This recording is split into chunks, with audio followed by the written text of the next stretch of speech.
शहीद भी हो गए हैं। ऐसे ही एक माँ भारती के वीर सपूत हैं जिनका नाम है अरुण क्षेत्रपाल। इनके बारे में मैं कुछ बोलना चाहता हूँ। अरुण क्षेत्रपाल जी 1971 के युद्ध के महानायक भी रहे हैं। इनको उनके 1971 के महानायक के रूप में भी जाना जाता है। अरुण क्षेत्रपाल जी का जन्म 14 अक्टूबर 1950 को महाराष्ट्र के पुणे में हुआ था। इनके पिता मदनलाल क्षेत्रपाल जी वे भी भारतीय सेना से थे। वे पहले कर्नल और बाद में ब्रिगेडियर रहे और प्रथम विश्व युद्ध में उनके दादाजी चमनलाल क्षेत्रपाल जी उनका भी योगदान रहा और उनके परदादा जो थे वे ब्रिटिश आर्मी के खिलाफ लड़ते लड़ते शिवसेना की ओर से लड़ रहे थे। और उससे हमें यह पता चलता है कि जो इनके देश प्रेम की जो भावना थी वह उनके पीढ़ी दर पीढ़ी उनके रक्त में प्रवाहित हो रही थी। 1868 में जब उन्हें एनडीए में शामिल होने का अवसर प्राप्त हुआ, उन्हें जून 1971 में उनकी पीओपी हो गई और उनका 17 पुणे होर्स में नियुक्ति की गई।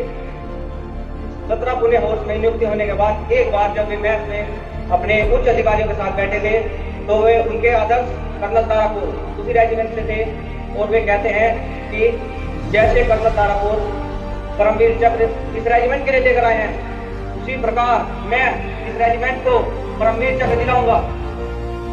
और फिर जब तक कि युद्ध के बादल दूर दूर तक कहीं नहीं मंडरा रहे थे, फिर कुछ महीनों बाद भारत की पूर्वी सीमा जो सीमा है वो पूरी पाकिस्तान से मिलती है और वहां पर युद्ध के बादल मंडराने लगे। भारतीय सेना ने अपनी तैयारी करनी प्रारंभ कर दी। अरुण क्षेत्रपाल जी ने इस युद्ध में शामिल होने का अपने उच्च अधिकारियों से इच्छा जताई।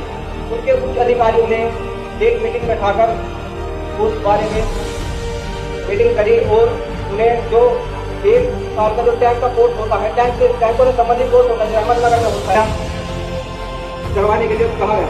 उसके बाद उनका परीक्षण किया गया, परीक्षा दी गई और सफल रहे। उनके कमांडिंग ऑफिसर ने उन्हें इस युद्ध में शामिल होने की अनुमति प्रदान कर दी। उनकी नियुक्ति फिर सकरगढ़ सेक्टर में जो कि बसंतर नदी के पास है वहां पर उनकी नियुक्ति हो गई।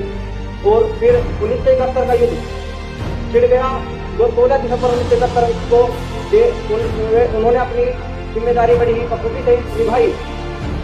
उन्होंने पाकिस्तान की जो सबसे बड़ी 150 टैंकों की जो पूरी रेजिमेंट थी उससे अपने साथियों के साथ लोहरिया और उनके बहुत से टैंकों को ध्वस्त कर दिया।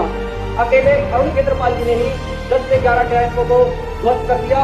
और फिर पाकिस्तान के जो मेजर नासिर हैं उनकी नजर अरुण क्षेत्रपाल पर पड़ी। ये तो हमारे पाकिस्तानी सेना के लिए बहुत ही बड़ी अड़चन बन रहा है।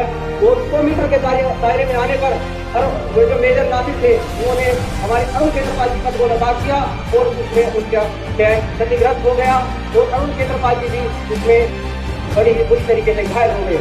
लेकिन वे फिर भी लड़ते रहे, अपने देश के सीमा को बचाते रहे और अपने साथियों का साहस मनोबल बढ़ाते रहे। वे फिर भी रुके नहीं। और कुछ समय उपरांत ही उनको वीरगति प्राप्त हो गई।